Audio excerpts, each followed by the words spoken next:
Sarah, আসসালামু আলাইকুম সুবাহ মনি। সুবাহ, ওয়ালাইকুম আসসালাম আপু। সারাহ, শুনো সুবাহ। আজ আমি এক মহান সাহাবীর সম্পর্কে পড়ছিলাম, হরত উসমান রাদিয়াল্লাহু আনহু। তিনি ছিলেন নবীজির জামাতাও।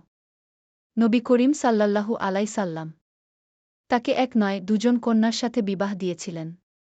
তাই তাকে বলা হয় জুন নুরাইন অর্থাৎ দুই নূরের অধিকারী।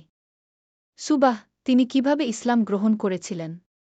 সারাহ, হরত আবু বকর রাদিয়াল্লাহু সাল্লাম এর দাওয়াতে তিনি ইসলাম গ্রহণ করেন। উনি খুবই দানশীল ছিলেন। তিনি ইসলামের তৃতীয় খলিফা ছিলেন এবং তার শাসনামলে ইসলাম সাম্রাজ্য অনেক বিস্তৃত হয়েছিল। তিনি কুরআন শরীফকে একত্র করে সংরক্ষণ করেছিলেন, এটা তার বড় অবদান। সুবাহ, সত্যি। আল্লাহ তাকে জান্নাতের সর্বোচ্চ মর্যাদা দিন। সারাহ, আমিন। আমরা তার জীবন থেকে শিখতে পারি লজ্জাশীলতা, দানশীলতা ও ঈমানের দৃঢ়তা।